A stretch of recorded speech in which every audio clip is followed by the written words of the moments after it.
भागवत जी के 10वें स्कंद का ये 30वां अध्याय चल रहा है। इसमें रास प्रसंग है। देखो, इस रास प्रसंग में एक शिक्षा दी हुई है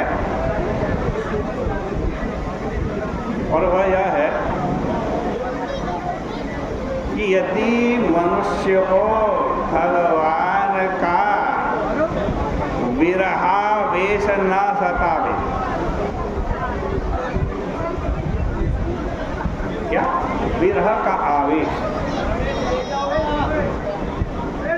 जैसे एक प्रेमी को प्रेमिका का विरहावेश सताता है, वैसे ही भक्त को भगवान का विरहावेश सताता है। और यदि न सतावे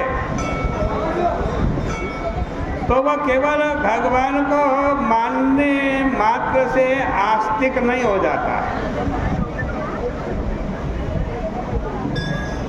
जिसके मन में ईश्वर के संयोग की भावना से सुख होता है और वियोग की भावना से दुख होता है, वो ही ईश्वर को मानता है। अन्यथा जो खाली कहे मैं तो भगवान को मानता हूँ, भगवान को मानता हूँ, तो उसकी ये मान्यता जो है वो जवानी जमा खर्चा के समान। जैसे कोई व्यक्ति चलते चलते कह देता पाए लागी मारा, क्या कहता है? पाए लागी मारा। हम जा रहे होते दूर से कह देता पाए लागी मारा।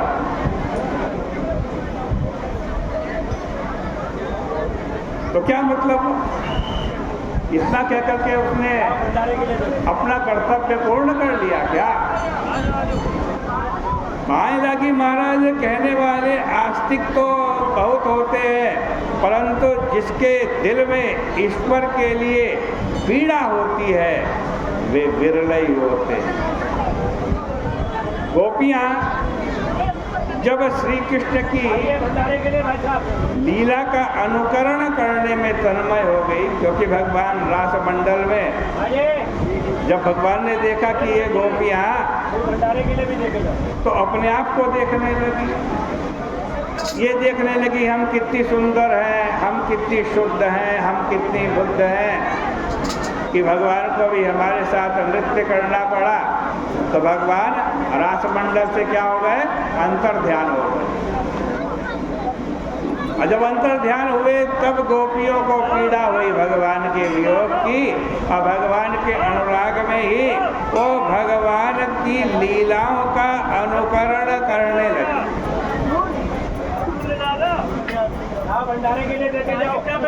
और जब वो अनुकरण में तन्मय हो रही थी तब उनको अकस्मात भगवान के चरणारविंद के चिन्ह के दर्शन हुए। फिर वे उन चरण चिन्हों को देखते हुए बोलने लगी कि अरे उनके पास तो किसी और के भी चरण चिन्ह है। यहाँ कितने सुंदर भाव की लीला है, ध्यान से श्रवण करो। गोपियाँ कहने लगी कि लगता है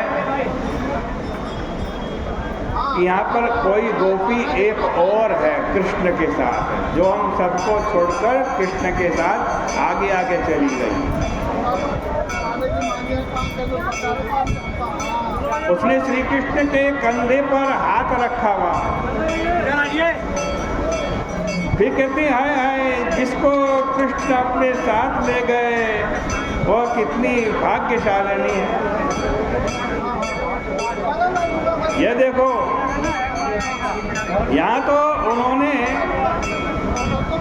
उस भाग्यवती को ऊपर उठा लिया, गोपियाँ कह रहे हैं घूमते घूमते। यहाँ देखो भगवान ने उस भाग्यवती को ऊपर उठा। अरे यहाँ देखो, यहाँ उस भाग्यवती के लिए भगवान कृष्ण ने फूल चुने। यह देखो, यहाँ उन्होंने उनके बाल संवारे, यहाँ उसके साथ बैठे, यहाँ विहार किया। इस प्रकार गोपियों के मन में जो जो भाव आए उनको वो प्रकट करती। लिखा है कि कामिनां दर्शयन् दैन्यं स्त्रीणां च दुरात्मता। कहा गया है तो व्यक्ति कामी होगा, उसको दीन होना पड़ता है। और जब स्त्री जान जाती है ना कि ये बड़ा दीन हो गया है, यह आदमी हमारे वश में हो गया है, तब स्त्रियां उसको बहुत छकाती।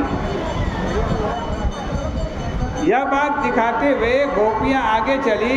उन्होंने देखा कि आगे आने पर उस गोपी ने भी वही काम किया, तो भगवान को ही छकाने लगी।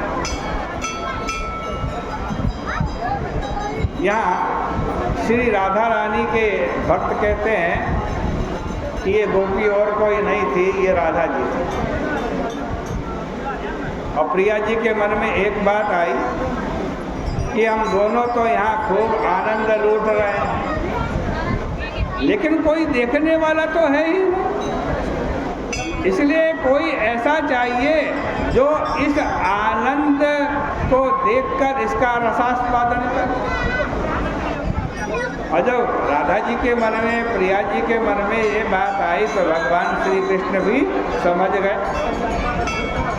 उन्होंने सोचा कि देखो ये हैं तो हमारे पास, हैं तो हमारे पास, परंतु ध्यान कर रही हैं और दूसरी गोपियों का।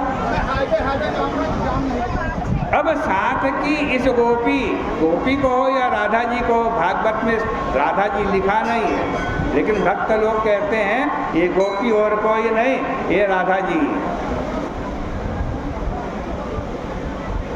अब इस गोपी का कोई ना कोई तो नाम रखना पड़ेगा, चाहे उपनिषदों की दृष्टि से गांधर्वी नाम रखो अथवा राधा जी बोल। दृष्टा केशव ब्रवीत, उनको इस बात का अभिमान है कि कृष्ण ने हमारे बाल संवारे। बोले कि अब तो हमसे चला नहीं जाता, भगवान से बोल रही हैं अब हमसे चला नहीं जाता।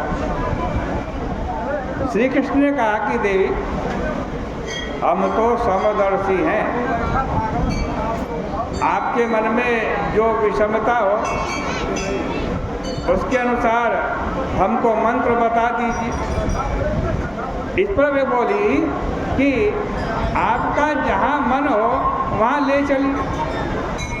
श्याम सुंदर बोलेगी अच्छा हमारे कंधे पर चढ़ो, और जैसे ही वो राधा जी, वो गोपी भगवान के कंधे पर चढ़ने लगी, भगवान अंतर ध्यान हो गए।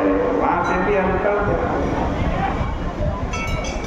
श्री कृष्ण यदि इस गोपी के साथ इसी अवस्था में दूसरी गोपियों से मिलते तो उनमें ईर्षा द्वेष का उदय होता।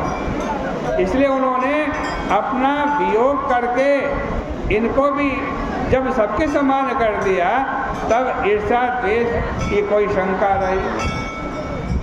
अब जब श्री कृष्ण के बिना ये गोपियाँ, ये श्रीमतियाँ दुखी हो गई, तभी बोलने लगी आनागरमण पृष्ठ काशी महाभुज दास्यास्ते कृपणाया मे सखी दर्शय सन्निधिं। आनाथ, यह बोलते समय जब उनको मालूम पड़ा कि श्री कृष्ण आ गए, ऐसा मालूम पड़ा, हाँ नाथ कहते ही मालूम पड़ा भगवान आ गए, तो बोली कि हाँ रमण, तुम किसी दूसरी गोपी के साथ चले गए थे। फिर उन गोपियों को मालूम हुआ कि श्री कृष्ण जा रहे हैं, तो बोली नहीं नहीं जाओ मत पृष्ठ, तुम तो हमारे बड़े प्यारे हो। श्री कृष्ण बोले कि तुम तो हमारे आने पर आक्षेप करती हैं। तो गोपियाँ बोली कि अच्छा अच्छा मत आओ, लेकिन तुम्हारे हाथ तो बड़े लंबे हैं, जहाँ हो वहीं से हमको पकड़ लो। क्वासी क्वासी, कहाँ हो कहाँ हो, मैं तो तुम्हारी दासी हूँ, कृपणा हूँ, सके मुझे अपना सान्निध्य दर्शन कराओ। इधर अन्य गोपियाँ भावावेश में ढूंढती ढूंढती अपने इन सखी के पास पहुंच गई जो राधा जी हैं, और उसकी अवस्था देखकर उन्हें बड़ा आश्चर्य हुआ। इसके बाद सब मिलकर श्री कृष्ण को ढूंढने के लिए वन में गए। वहाँ जहाँ भी देखें बड़ा भारी अंधकार ही अंधकार दिखाई पड़ रहा है इन गोपियों। अब जब गोपियों का मन हो गया कृष्ण, उनकी वाणी में आ गए कौन? कृष्ण। चेष्टा भी हो गई कैसी? कृष्णमय, और आत्मा हो गया कृष्ण सरीखा। तब सब कृष्ण का गान करने लगी। वे अपने आप को भूल गई, यह भी भूल गई कि उन्हें घर द्वार लौटना है। उनका शरीर गोपी का है। गोपियों ने कहा कि अरे सखियों, यदि हम इस अंधकार भरे वन में कृष्ण को ढूंढती फिरेंगी तो जितना जितना आगे बढ़ेंगी उतना वो कृष्ण में कंटकाकीर्ण वन में घुस जाएंगे। फिर उनके पाँव में कोई कांटा कुछ गड़ जाएगा और वे उससे कष्ट पाएंगे। इसलिए अब श्री कृष्ण हमारे को ढूंढने से नहीं मिलेंगे। देखो, वस्तु जहाँ होती है ना वहीं पर मिलती है। तो गोपियाँ कहती चलो लौट चले, जहाँ कृष्ण अंतर ध्यान हुए थे वहीं चलते। इस पर एक गोपी ने कहा कि लौट करके हम क्या करें?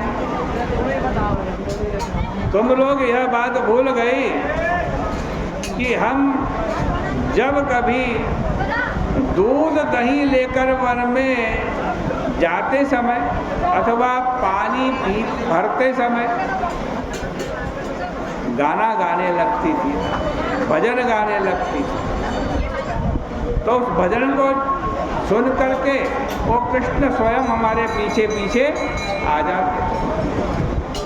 इसलिए आओ हम लोग यमुना जी के तट पर चले और वहाँ बैठ कर के गावें संवेता जगुत्कृष्टम सदा गमनकांक्षिता। फिर देखना हमारे संगीत की ध्वनि सुनते ही वे कहीं न कहीं से दौड़ करके चले आएंगे, क्योंकि उनकी प्रतिज्ञा है। क्या प्रतिज्ञा है भगवान की? कि मद भक्ता यत्र गायन्ति तत्प्रतिष्ठा नारद।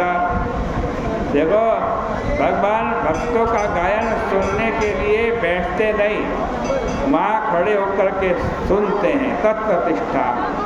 इसलिए भाई भगवान का भजन गाओ।